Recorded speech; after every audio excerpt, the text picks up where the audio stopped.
The Los Angeles Lakers are hilarious to me because we'll see LeBron James have these amazing scoring stretches. We'll see Anthony Davis miss a good bit of time and then come back looking unreal against one of the best bigs in the game, and who some consider to be the MVP. We'll see Russell Westbrook do his thing and have one of his best games of the season. But you want to know what we won't see? The all-around consistency that is needed for this team to take its game to the next level. In the NBA, consistency can be everything.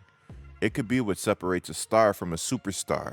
It could be what separates a good player from a bad player. And more importantly, it could be what separates wins from losses. While what I said sounds good, the fact of the matter is that every team is going to have its ups and downs. It's easy to look good when you're up, but how you act and how you rebound from being down says a whole lot about you. When one thing has gone right for the Los Angeles Lakers this season, it's felt like three have gone wrong. Now we're going to continue to talk about the Los Angeles Lakers in just a second, but first, let's get a word from our sponsor. I want to give a major shout out to the sponsor of today's video, Bounty Sports. If you guys knew me, you know that I love playing daily fantasy sports. Well, check it out. Bounty Sports is by far the best platform to play DFS on. Bounty Sports is essentially a pick'em style fantasy sports platform that gives everybody a fair shot at winning. In my opinion, the best sites will let you try their product for free. And that's exactly what Bounty Sports is doing. If you use promo code GetLikeCoop, you'll automatically get $5 added to your account. I mean, that's right guys, like $5 for free? Are you kidding me? All you have to do is use this code. Bounty Sports has content for NBA, NFL, MLB, MMA, soccer, golf, you name it, they got it. I decided to try out Bounty Sports multi-sport contest.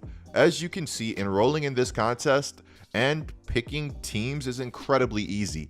Let me know how you guys feel about my picks down in the comments below. I mean, come on guys, don't be mad. You know I gotta always ride with my Pelicans. With Bounty Sports, the stakes may be low, but the payouts are high. Thank you, Bounty Sports, for sponsoring this video. January 27th, Draymond Green said that you haven't really got the opportunity to see this team healthy and how they could grow together while healthy. I don't think Russell Westbrook should get all the blame for everything going wrong. You don't have to like Draymond Green to admit that he's a brilliant basketball mind. While some of the LA Laker criticism this season has been fair, some of it has just been flat out wrong. Here's the thing. I think Draymond Green has a valid point.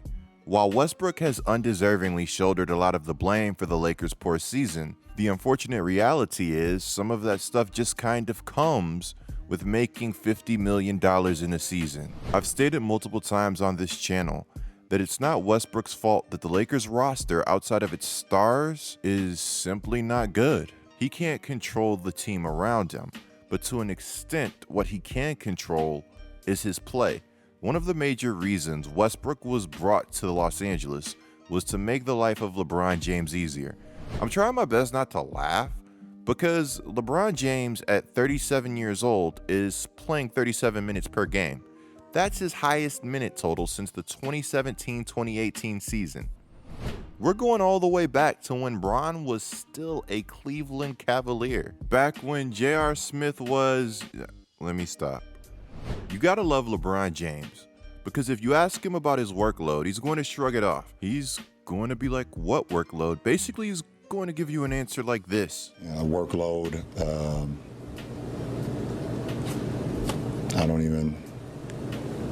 I don't know. I was 18 years old, saving a franchise, so I don't understand.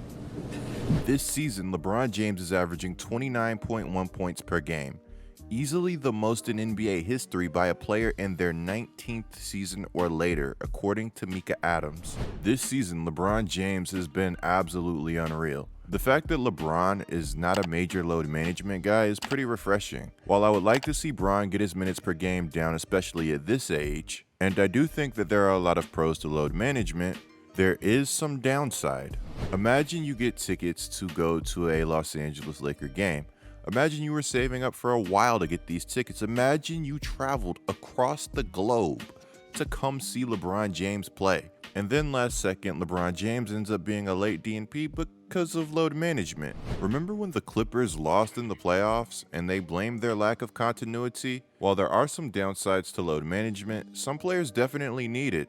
and you could say that the pros outweigh the cons. At the end of the day, you can't really watch a guy if they're not healthy. While I love the commitment, sometimes players need to be protected from themselves. If the Los Angeles Lakers want to become the best version of themselves this season, then they're going to need Russell Westbrook and Anthony Davis playing at high levels. While the Westbrook hate is piled up, in his past 5 games, he's been getting back to the basics. He's averaging 22.4 points per game, 6.8 rebounds per game, 5.6 assists per game, and he's shooting 54% from the field. That's not a bad way to respond to being benched. As a matter of fact, versus the Charlotte Hornets, Westbrook dropped 35 points, 4 rebounds, and 5 assists. He shot 12 of 23 from the field.